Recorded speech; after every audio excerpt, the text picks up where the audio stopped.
마태복음 18장은 예수님의 마태복음에 있는 5대 강화 설교 중에 네 번째 강화 설교이고요. 네 번째 긴 설교란 말입니다. 그 중에 주제는 공동체에 관한 설교입니다.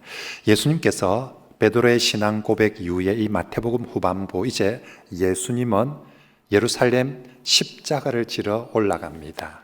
이 십자가를 지러 올라가는 길에서 내가 십자가의 길을 간다. 이제 나를 따르는 제자들은 어떤 길을 가야 될 것인가. 이제부터는 예수님께서 제자도에 대한 말씀들을 계속 설교해 주십니다. 예수님 자신이 십자가의 길을 가니까 제자들도 당연히 십자가의 길을 따라오는 것이 제자의 도리입니다. 그래서 제자도의 핵심은 십자가의 도를 따르는 것인데, 구체적으로 그 십자가의 도를 어떻게 따르는 것인지 하나씩 설교하시는데, 첫 번째가 공동체에 관한 설교를 하신다는 것입니다. 그것은 우리가 성도로서, 제자로서 이 땅을 살아감에 있어서 공동체와 함께 신앙생활을 해야 된다. 공동체가 얼마나 우리의 신앙생활에 있어서 중요한 것인가를 예수님께서 이 마태복음 18장의 설교를 통해서 가르쳐 주시는 것이죠. 그래서 다시 한번 말씀드립니다. 성도의 참된 신앙생활은 절대로 홀로 독불장군처럼 해서는 안 됩니다. 반드시 공동체와 함께 신앙생활하는 것이 주님이 바라시는 참된 성도의 모습인 줄 믿습니다.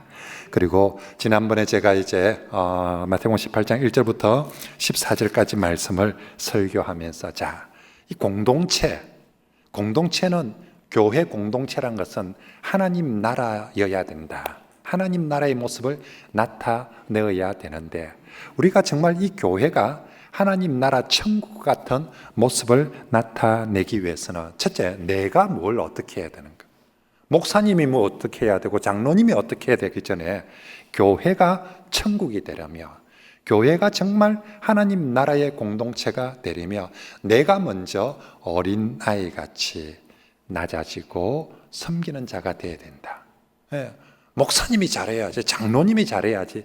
예수님은 정말 이 교회 공동체가 정말 하나님 나라가 되려면, 천국이 되려면 목사님이 잘하고 장로님이 잘하고 문제가 아니라 내가 어린아이같이 교회 안에서 낮아지고 섬기는 자가 되어야 된다. 그리고 내 곁에 있는, 내 주변에 있는 사람들을 어떻게 대할 것인가 할 때, 내 곁에 어린아이같이 약한 사람들, 그 사람들 한 사람도 실족하지 않도록 하며, 그것이 진짜 천국이, 하나님 나라가 된다라고. 그래서 교회 공동체는, 첫째는 내가 어린아이처럼 낮아지고, 둘째, 내 곁에 있는 내가 보기에 좀 약해 보이는 사람들 실족하지 않도록 해야 된다라고 말씀드렸습니다. 이제 오늘 말씀 계속해서 이 공동체에 대한 말씀을 해 주시는데, 오늘은 이 공동체 내에서 죄를 범한 형제를 어떻게 대할 것인가에 대한 말씀입니다. 특별히 그 죄 중에서도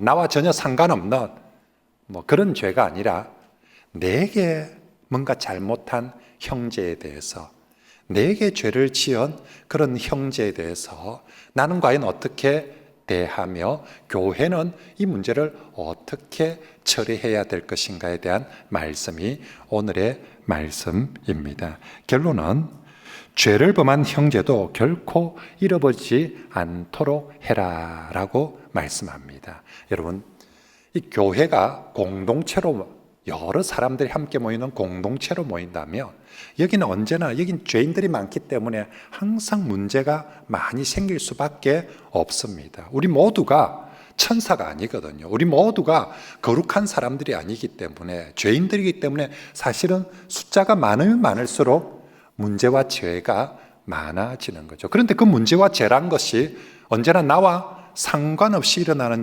일도 있을 수 있겠지만, 그 인간이 하필이면 내한테 잘못하고 죄를 범하는, 그래서 정말 내 가슴이 아프고 내 자존심이 상하고 내 마음이 힘든 그런 일들이 공동체로 살다 보면 반드시 있을 수밖에 없다. 그럴 때 내게 잘못한 그 사람에 대해서 어떻게 해야 되는가?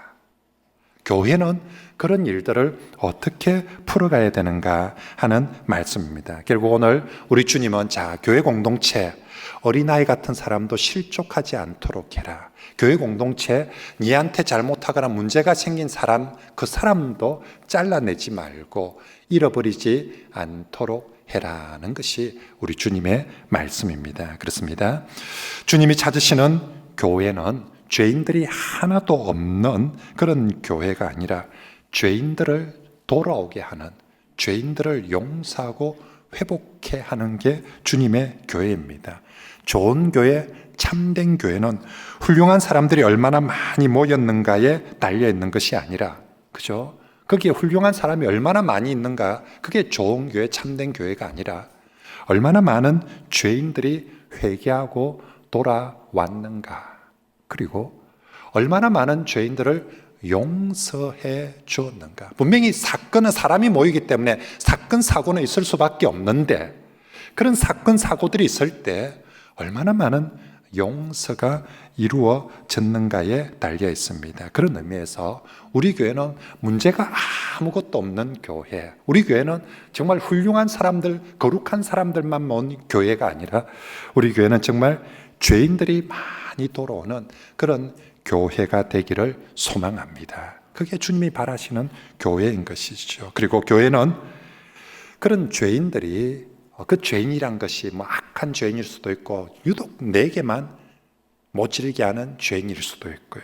그런데 그런 죄인들이 돌아올 때에 용서의 은혜가 있어야 그게 진짜 주님의 교회이고 천국 같은 교회입니다. 만약에 용서가 없다면 죄인들이 아무리 돌아온다고 해도 소용이 없을 것입니다.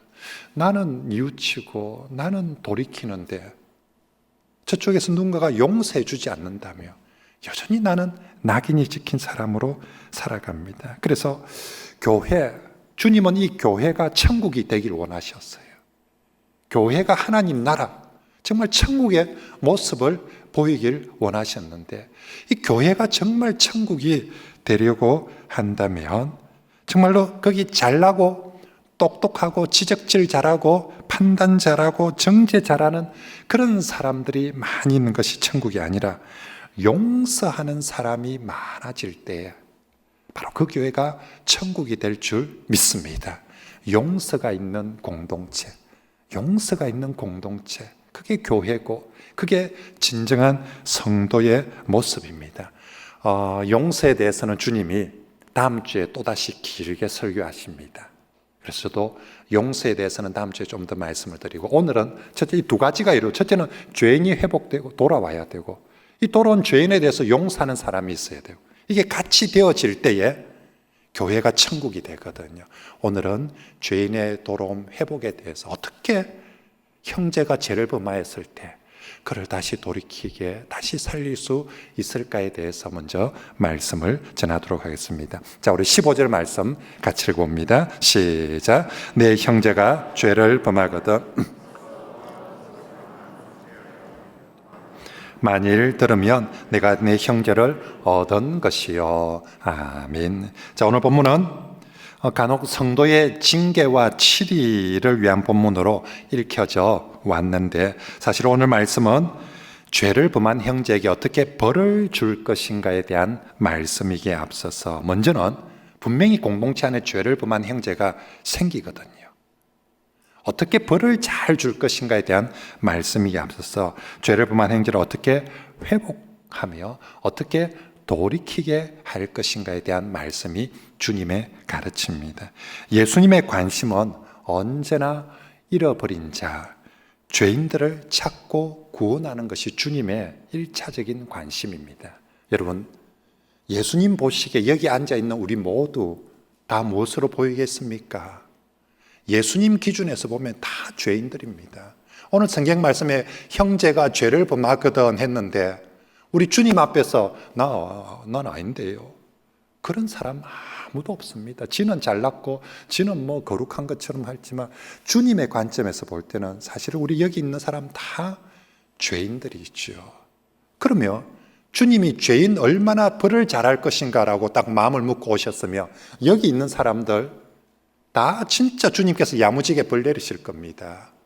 주님께서 이 땅에 검찰총장이나 대법원장으로 오셨다며 진짜 저 사람은 10년, 저 사람은 7년, 저 사람은 5년, 사형 정확하게 심판할 것입니다. 오늘 예수님께서 교회를 향해서 얼마나 죄인을 잘 색출하고 얼마나 죄인을 딱 공평하게 잘 심판해야 되는지를 가르치는 게 아니에요. 우리 주님 마음의 중심은 언제나 분명히 죄인을 보지만 어떻게 하면 저 죄인을 살릴 수 있을 것인가? 어떻게 하면 저 죄인을 회복시키고 구원할 수 있을 것인가? 여기에 우리 주님의 마음이 있습니다. 교회를 향해서 가르치는 설교의 내용도 똑같이요. 얼마나 네가 심판을 잘해야 되는지를 가르치는 것이 아니라 어떻게 교회가 그 죄인을 네 형제가 너에게 죄를 범하거든 어떻게 그를 살릴 수 있을지 오늘 우리 주님께서 가르쳐 주고 있는 것입니다. 그러면 죄를 범한 형제의 회복을 위해서 오늘 예수님 교회를 향해서 우리에게 어떻게 무엇을 하라고 말씀하십니까? 먼저는 내가 가서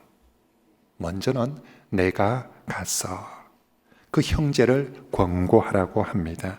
세상 사람들은 어떤 문제가 생겼을 때 잘못한 사람이 먼저 찾아가서 싹싹 빌어야 된다고 생각을 합니다. 지가 내를 찾아와서 싹싹 빌면 내가 뭐 용서를 해주든지 뭐 하든지 그래야지 지가 뭐 차도도 안 하는데 빌도 안 하는데 내가 말라고 그 인간을 이게 세상 사람들이 생각입니다. 그런데 오늘 주님은 문제가 분명히 생겼습니다. 그러면 네가 먼저 가서 권고하고 풀라. 이게 주님의 가르침입니다. 전도도 우리가 안 믿는 사람들이 찾아오는 걸 전도하는 것이 아니라 전도도 어떻게 하라고 합니까? 우리가 먼저 안 믿는 사람들 찾아가서 그죠? 찾아가서 전도도 해야 되는데 이 예수님께서 이 죄 문제 누가 형제가 죄를 범하거든 자기가 찾아오기 전에 정말 네가 용서와 회복 그것을 바란다며 네가 먼저 찾아가서라고 우리 주님께서 우리에게 제일 먼저 가르쳐 줍니다. 이것이 우리 하나님의 방식이고 하나님의 원리입니다. 인간의 죄 문제에 있어서도 죄지은 인간들이 먼저 하나님을 찾아가서 하나님 그러지 않았습니다. 오히려 하나님께서 죄지은 인간에게 먼저 찾아오셨습니다.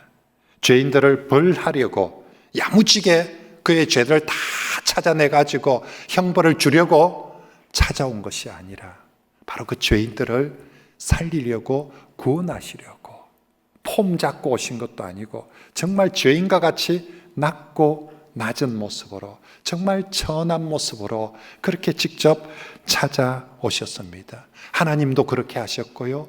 주 예수님도 그렇게 하셔서 이제 주님께서 교회를 향해서 우리에게도 너도 네가 가서 상대가 올 때까지 기다리고 있는 것이 아니라 네가 가서 먼저 그 문제를 풀라라고 말합니다. 그러므로 결론은 정말로 교회 천국을 만들어 가는데 문제가 생겼을 때에 네가 가서 회복을 위해서든 화해를 위해서든 용서를 위해서든 내가 먼저 찾아가서 내가 먼저 손을 내미는 것 이것이 주님의 제자이고 주님의 교회의 모습이 될 줄 믿습니다. 그리고 우리 믿읍시다. 주님의 말씀대로 전도도 네가 가서 전하면 내가 하나님이 역사해 주겠다라고 약속한 것처럼 이 죄 문제에 대해서도 용서와 회복에도 내가 먼저 갈 때에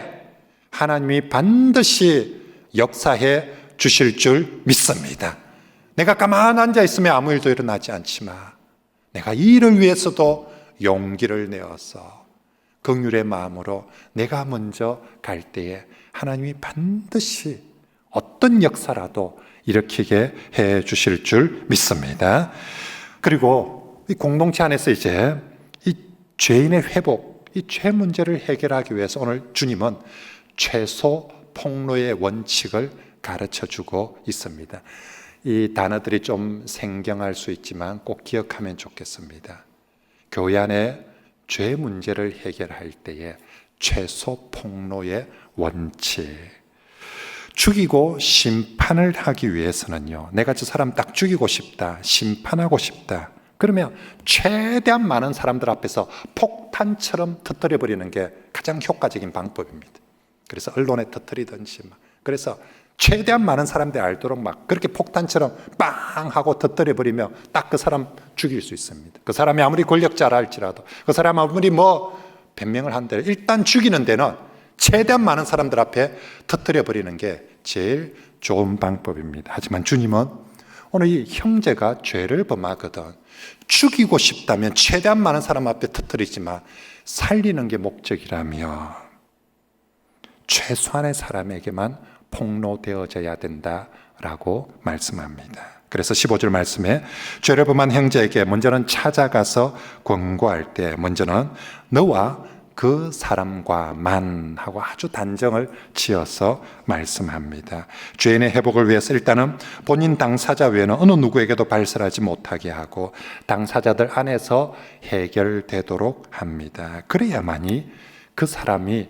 돌아오고 회복될 수 있기 때문입니다. 간혹 교회 안에서 어떤 사람들은 누군가의 잘못을 만나는 사람들에게마다 떠벌리기를 좋아하는 사람들이 있습니다. 니만 알고 있으라고 한 100명한테 얘기합니다. 그죠? 니만 알고 있으라고.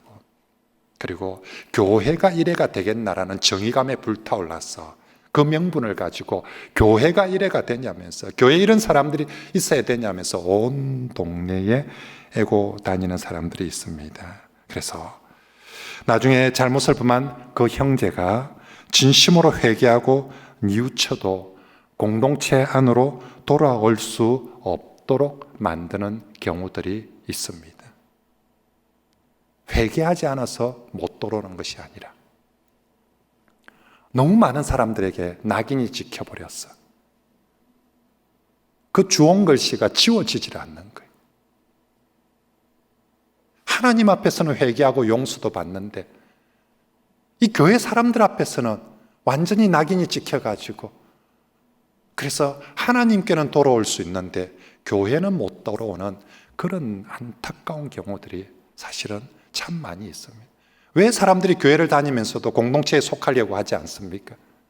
그게 무서울 때가 제일 많죠. 한번 찍히면 세상보다도 더 못 돌아올 곳이 교회가 되어버리는, 만약에 그렇게 된다면 그건 그 형제가 죄를 범한 것보다 훨씬 더 무서운 죄악이 될 것입니다. 내 말로서 사람을 한 번 더 죽이고 공동체 내에서 그 사람을 매장시켜버려서 정말 주님의 말씀과는 정반대의 행동을 하는 무서운 죄악이 되는 것입니다. 그러므로 우리 성도들은 오늘 주님의 말씀을 꼭 기억하고요, 이 최소 폭로의 원칙, 절대로 다른 사람의 잘못에 대해서 함부로 말하거나 여러 사람들 앞에서 함부로 외고 다니지 마시길 바랍니다. 정말 우리 마음의 중심엔 그 사람이 어떤 죄인이라도 살리고자 하는 마음이 있다며, 그 사람을 정말 죽이려고 하는 게 아니라 위하고자 하는, 우리 같은 형제로서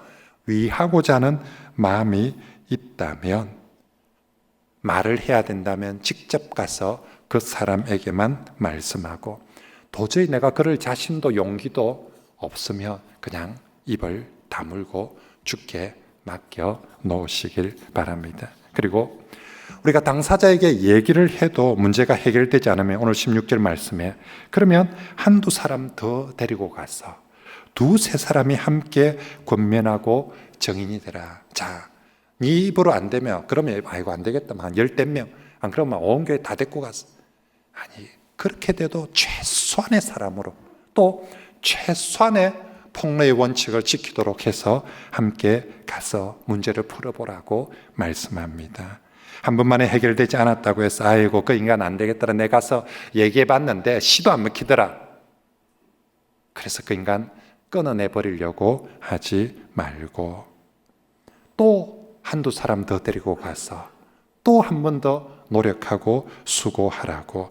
그렇게 해도 해결되지 않으면 17절에 그때에 교회에 말하고, 그리고 교회가 권면을 해도, 교회가 말을 해도 듣지 않으면 비로소 이방인과 세리와 같이 여기라라고 말씀합니다. 여러분, 한 형제가 죄를 범한 문제에 대해서 왜 이렇게 많은 절차를 밟으라고 합니까? 왜 이렇게 많은 수고를 하라고 합니까? 그만큼 한 죄인의 회복을 위해서 자르는 건 쉽습니다.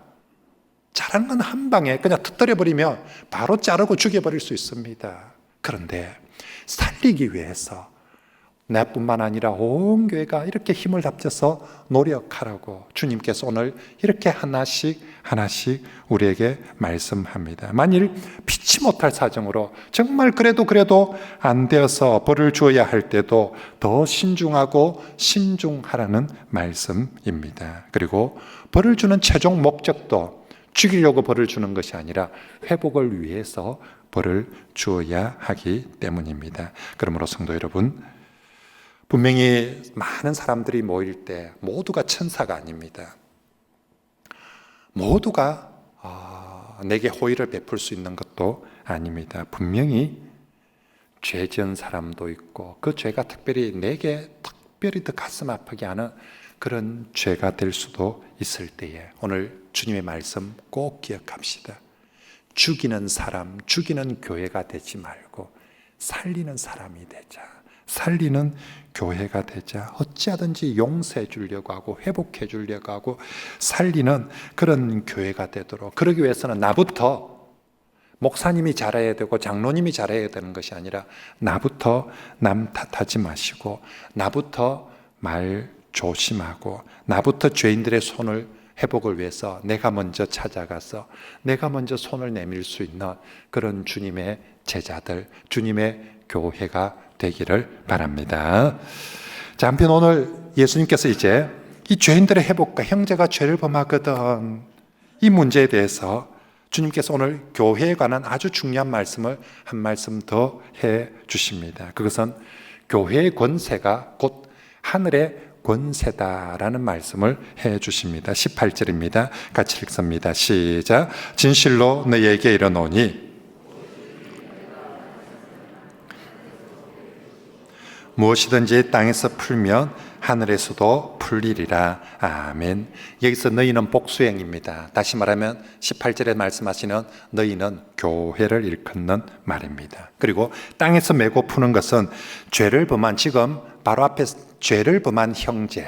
그러므로 여기서 땅에서 메고 푼다는 것은 그 죄를 범한 형제의 처리에 관한 문제입니다. 결국 이 말씀은 땅에서 교회가 죄를 범한 형제를 용서하고 회복할 때 하늘도 함께 용서하고 회복시켜 주겠다. 반대로 교회가 치리해서 벌을 주면 하늘에서도 똑같이 벌을 주겠다는 주님의 약속입니다. 다시 말하면 이것은 교회 공동체가 한 영혼, 죄질을 범한 한 영혼의 회복을 위해서 노력하고 그렇게 결정하며 하늘에서도 교회의 수고와 결정을 그대로 받아주겠다는 것입니다. 한 영혼의 문제에 대해서 치리하면 하늘에서도 그대로 받아주겠다는 것입니다. 만약에 그러지 않고 교회에서는 그 영혼의 죄 문제에 대해서 이렇게 용서하고 이렇게 회복하고 이렇게 결정했는데 하나님께서 하늘에서 난 인정 못한다. 누구 마음대로 그 사람을 용서해주고 그 사람을 회복시켜주고 그 사람을 치료하고 나는 언제 내가 누구한테 그런 권세를 줬냐고 인정 못한다. 만약에 그렇게 된다면 교회가 하는 건 아무 소용이 없을 것입니다. 그런데 오늘 주님께서 한 형제가 죄를 범하며 교회가 그렇게 수고하고 그렇게 결정하며 하늘에서도 교회의 수고, 교회의 노력, 교회의 결정을 하늘의 결정으로 그대로 다 인정해 주겠다라고 약속해 주는 것입니다. 그리고 이 약속은 똑같이 기도에 있어서도 마찬가지입니다. 19절에 진실로 다시 너희에게 이르노니 너희 중에 두 사람이 땅에서 합심하여 무엇이든지 구하면 하늘에 계신 내 아버지께서 그들을 위하여 이루게 하시리라. 여기서 너희도 교회이죠. 교회가 기도하면 이 문제에 대해서 교회가 기도하면 들어주겠다는 것입니다. 그런데 지금 교회가 무엇을 위해서 기도하는 겁니까? 너희 중에 한 형제가 죄를 범하거든. 지금 이 문제들입니다. 그러므로 지금 교회가 기도하는 건 다른 여러 기도도 있을 수 있지만 바로 그 죄를 범한 형제를 위해서 교회가 기도하면 하나님께서 하늘에서도 그 문제에 대해서 들어주시고 응답해 주시겠다는 것입니다. 결국 정말로 구약시대는 누군가가 죄 문제가 벌어졌다. 어떻게 해야 됩니까? 그 사람이 제사장 앞에 와서 속죄제사를 희생제사를 드려야 됩니다. 그리고 제사장의 중보가 있어야 됩니다. 그리고 제사장의 죄사함의 선언이 있어야 해야 됐습니다. 그런데 이제 그 모든 일들 그렇게 그 사람이 속죄제사를 드리지 않아도 교회가 그 사람을 위해서 기도하고 교회가 메고 교회가 풀면 하나님께서 교회가 기도한 대로 교회가 맨 대로 교회가 푼 대로 그 사람의 문제를 도와주시고 해결해 주시겠다라고 그렇게 약속하고 있는 것입니다. 그리고 이 교회가 그 죄인을 위해서 그렇게 수고하고 기도하는 이것이 얼마나 중요한지 오늘 예수님께서는 이 문제를 삼중 강조를 통해서 강조하십니다. 첫째는 예수님의 강조 억구인 전형적인 강조 억구인 진실로 너희에게 이르노니 이를 두 번이나 반복해서 말씀합니다. 18절에 진실로 너희에게 이르노니 하시고 나서 19절에 한 절도 안 건너서 바로 그 다음 절에 진실로 다시 너희에게 이르노니 한 번만 주님이 진실로 너희에게 이르노니 해도 우리가 이건 정말 중요하구나 여겨야 되는데 19절에 가서 또 진실로 다시 너희에게 이르노니 지금 내가 말한 이것이 얼마나 중요한지를 말씀합니다. 두 번째 강조는 18절에 무엇이든지를 18절에 두 번씩이나 사용하면서 또 강조합니다. 여기 무엇이든지가 무엇이겠습니까? 다시 말하면 이건 무슨 죄이든지입니다. 지금 형제가 죄를 범하거든 무슨 죄든지 우린 생각할 때에 죄의 경중을 따집니다. 그래서 이 정도 죄 문제는 우리가 해결할 수 있고 이 정도 죄는 우리가 해결할 수 없다.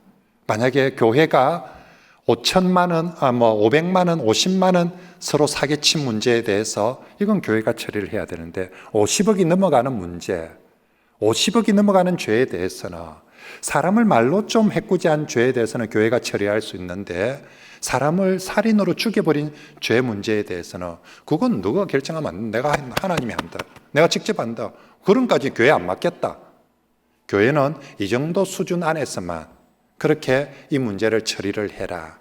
그렇게 말씀하지 않고 오늘 예수님 뭐라고 합니까?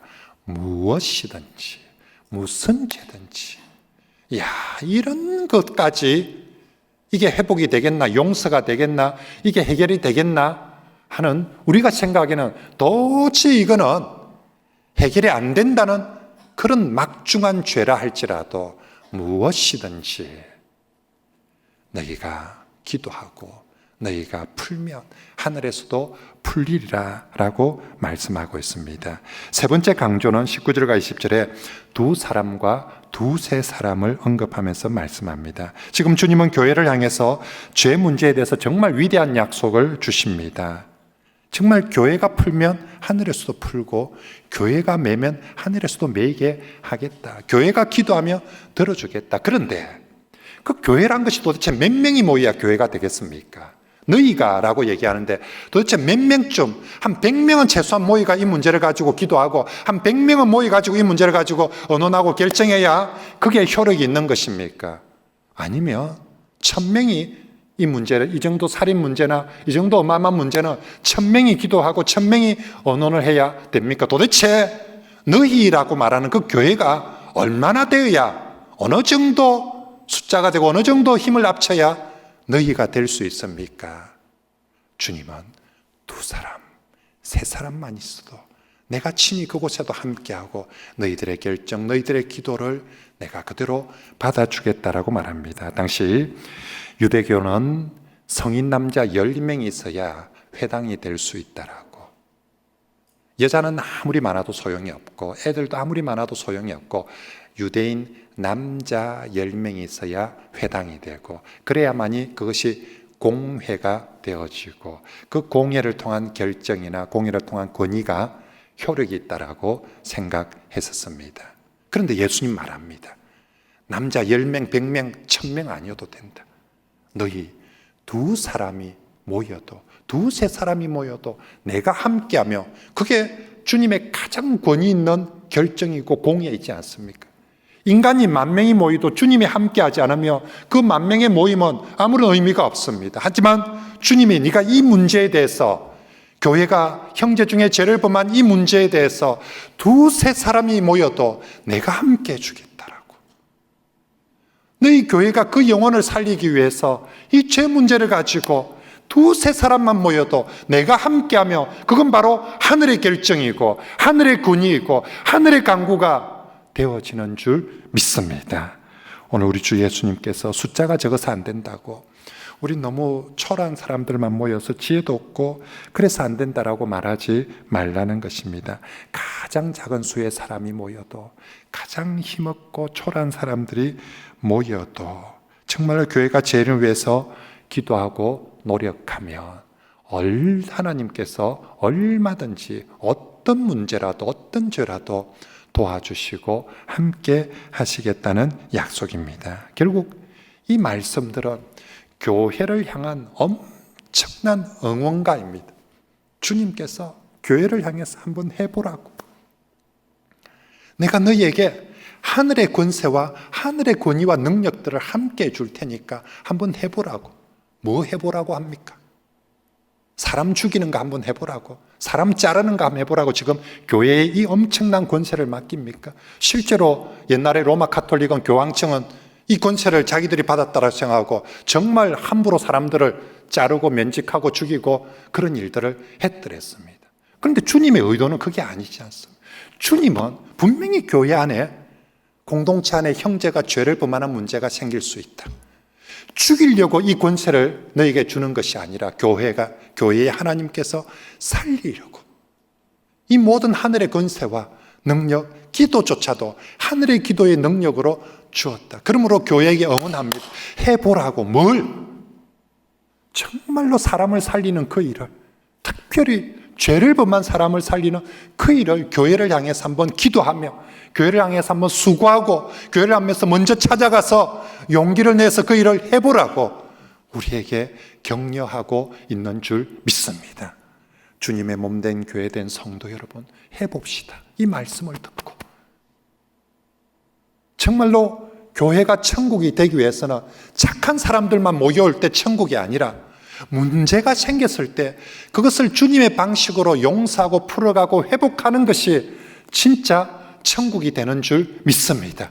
그걸 엄청난 대법관이나 엄청난 똑똑한 사람들만, 능력 있는 사람들만이 와서 하는 것이 아니라 네가 먼저 시작하면 된다고.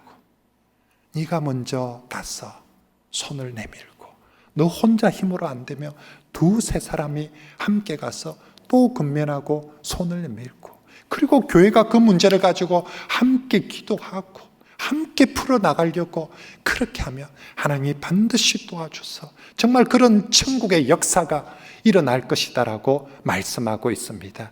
이 말씀에 정말로 순종하여서 사랑하는 성도 여러분, 우리 교회 하나님 나라로 세워져 가는 교회가 될 때 반드시 이 죄인들의 회복과 용서가 이루어지는 교회가 될 때에 그것이 정말로 천국 하나님 나라가 되어질 줄 믿고 이 말씀에 진실로 아멘하고 순종하나. 그래서 나부터 한번 해보자. 내 곁에 가장 가까운 사람, 아직도 혹시나 내 마음속에 꽁 하고 딱 이렇게 이게 살다 보면, 가족도 그렇고 교회도 오래 같이 살다 보면 이게 이 옹졸한 인간들이 아직도 내 마음속에 꽁 하고 있는 경우가 있을 수 있습니다. 오늘 말씀 앞에 기도합시다. 하나님, 성령님, 제 옹졸한 마음을 살펴주시고 정말 내가 먼저 가서 손을 내밀 수 있는 용기를 주십시오. 힘을 주십시오. 은혜를 주십시오. 내가 비록 연약하고 부족하지만 내가 말씀에 순종해서 내가 가서 손을 내밀 때 하나님께서 반드시 은혜를, 역사를 베풀어 주실 줄 믿습니다. 그래서 그 사람이 회복되면, 그렇게 되면 내 영혼이 회복됩니다. 내 영혼이 더욱더 충만해질 줄 믿고요. 정말 우리 교회가 죄인들을 돌아오게 하고 죄인들을 회복케 하는 그런 교회 공동체가 되길 진심으로 주의 말씀으로 축복합니다.